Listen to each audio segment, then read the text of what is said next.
crazy. It looks good? Mm-hmm. Okay.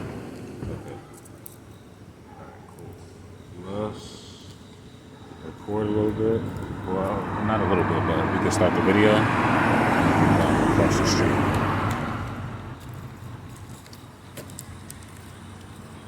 Alright, man. Got my mic on. Good. So I gotta do another nighttime video for you guys. What's going on YouTube? We back. Yeah, so for tonight we're gonna do a different topic. We're gonna talk about thought patterns, and we're gonna talk about the thought hegemony that's kind of going on that we see all on the internet. And when we come outside and we speak to people, it's really a social thing.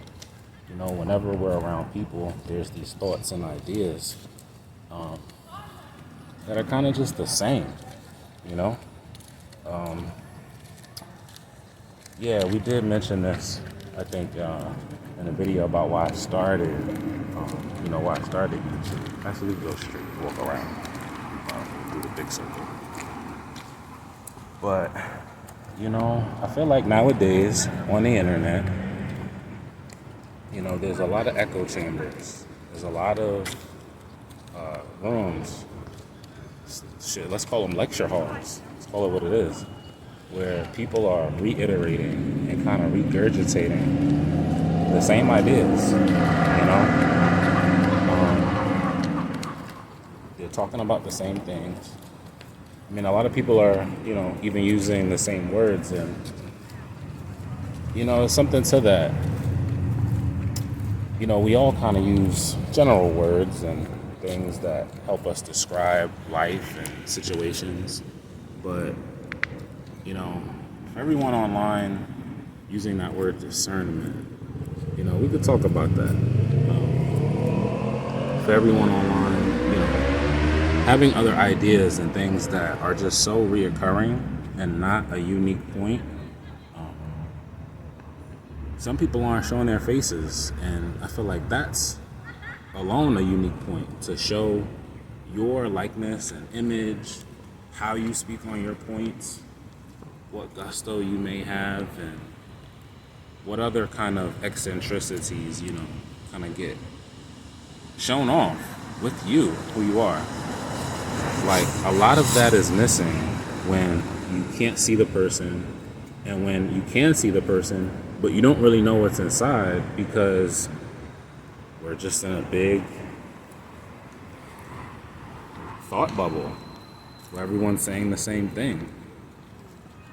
That's the only way I really have to put it. It's a big thought bubble that I feel like has to break. Another thing that I don't do, I guess, content-wise, is relationship content. I'm not that person. There's a lot of that in the bubble. I think we need some different ideas. We need some different people, quite frankly. But mainly different ideas to pervade our spaces on the internet and enter these chambers to shake things up and disrupt the grand thought, if you will. I feel like the thought bubble that we're in, we got from other individuals. So there were leaders that blazed the trail, and then we kind of followed those people. So I think it's just a cycle where it has to happen all over again, where we, or you and I, we come online like this, day or maybe night, and we talk about it. We talk about why we're in this place where we're saying all the same things. We're focused on the same problems to the point where it just kind of becomes entertainment sometimes. How do we separate ourselves, and how do we separate our ideas? Maybe studying a little bit, and then just having faith and presenting from the heart, like away from all the clicks and all the views, just like what's in your heart, and sharing that, and that being the basis for everything that we're bringing to the forefront. things are really going to be what we say they're going to be, what the future should look like, I think we've got to really push ourselves to, talk about something else. And for me, it started out with the Vow of Silence video and, just my journey and that thought bubble. I'm thinking about something that's unique to myself. And I know we all have these kinds of thoughts, but this kind of cliche of being weird on the internet, I think it's just an impossibility now. We've seen everything, or as much as we think we're going to see. So let's just keep it going, because it's going to keep going anyway. I think it's a time for review and philosophy. When we start seeing it that way, we can get to other ideas. We can finally get somewhere with, these conversations. Maybe elevate them and have better conversations. Because, I know you feel this too, and I feel it. Like, all these different tables of conversation being the same. It's kind of scary, So that's the thought hegemony. That's the thought bubble. And I've gotten away from it. Not just, the content that I'm saying I don't make, but like a lot of what we see. I don't have a list. Maybe, I'll list it out somewhere. But, I think you know what I'm saying here. And I think an important reason we've got to get past this whole hegemony on our thoughts is because, on a day-to-day level, people aren't having the progress that they want to have. Like, we're disconnected from our dreams. We're disconnected from where we really want to be, because we just keep having these same conversations that feel grand, that feel special, but they were special at a time. I think we have to go into these spaces where we are new, where we're unsure, in waters that are uncharted. And I think we have to be unafraid to start small. Let things grow naturally.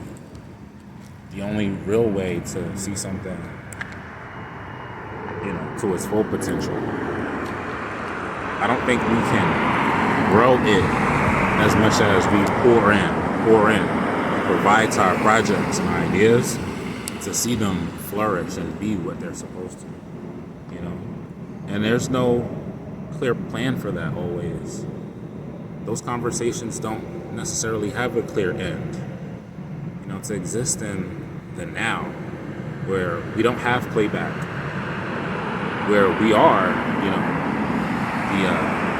the art form and projection, and our ideas are rolling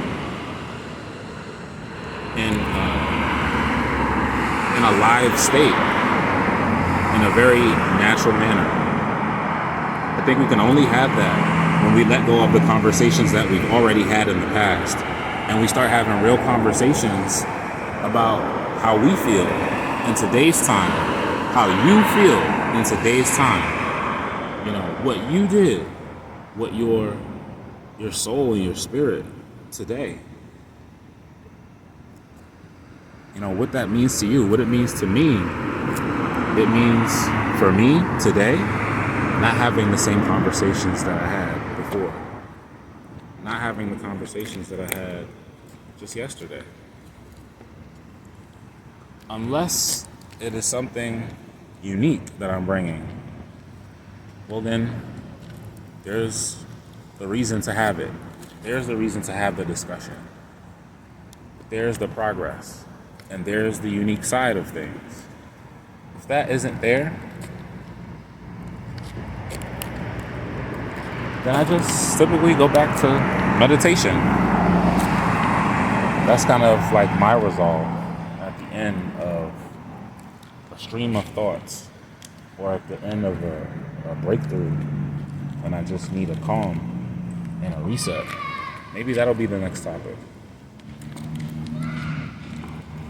But I think it's all connected to the first video where, I talked about my idea for taking a vow to just be silent and to just go inward and be thoughtful. Meditation has been something I really delved into quite a bit as a resource. But, I think it's all connected. I think it's all related. And I think,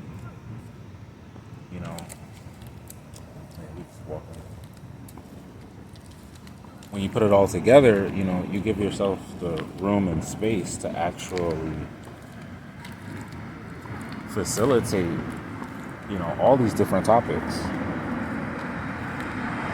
You can move around in your review of what is your social dynamic, and what is it you want from it, with a bit of clarity when you take that step back. People always make it about a specific situation, or, I think we all need it.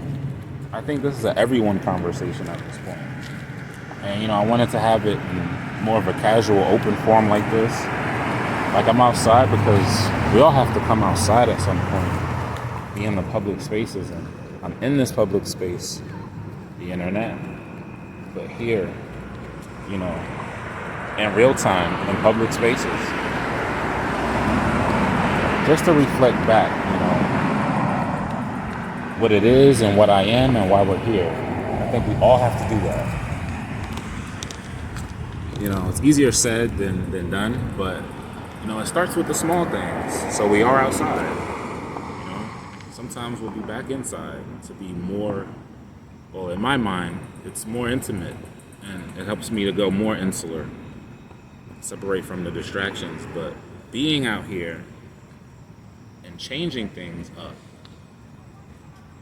like how we should change up these conversations, just helps connect, everything that already is, everything that I'm already connected to. I can see it, smell, hear, all these things, and bring those experiences back to my quiet, reflective meditations. I can bring it back to the room and just think. So I'm gonna leave you with that.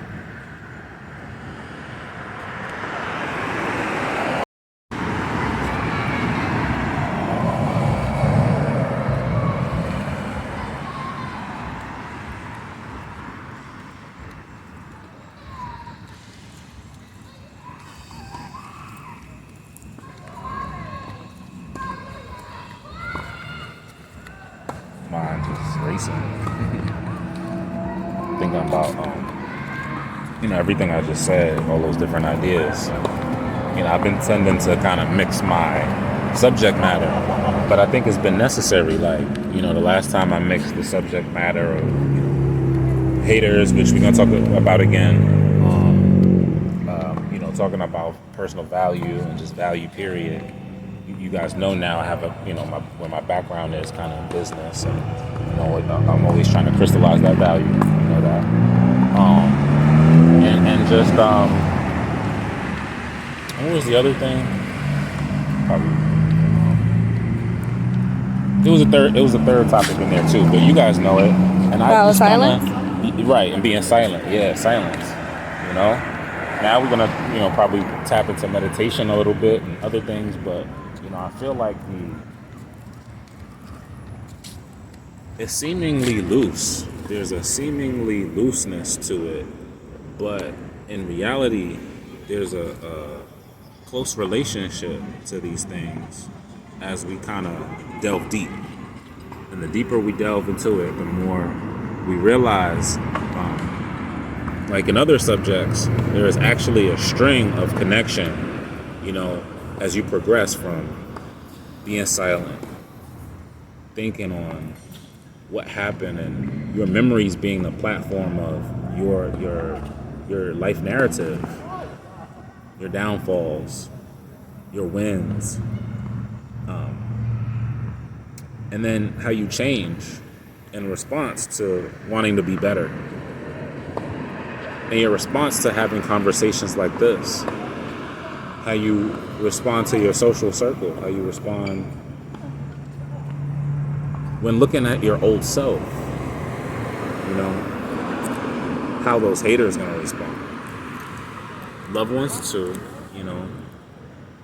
And even in the good moments when you're silent, your takeaways and your enhancements, because the string that connects everything all together is pretty much always there.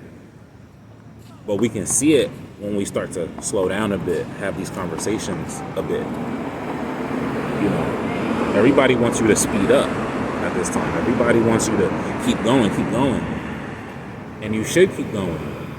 But how are you going to keep going at such a fast pace where, you know, any minor mistake could be a risk to you?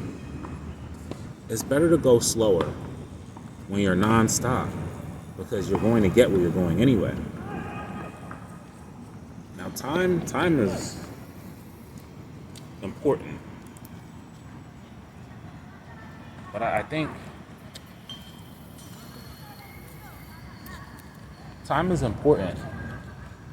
But if you're not moving things the way they should be, what does it really matter? If you can't make things happen the way you want to,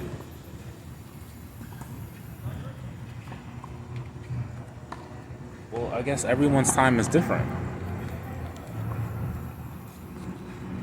And it's more a relationship with the accomplishments that they want to have in their lifetime.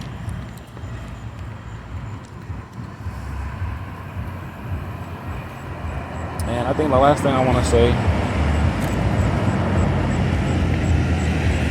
I'll come back to some of these topics, but slow down a bit. And I think the last thing I want to say is that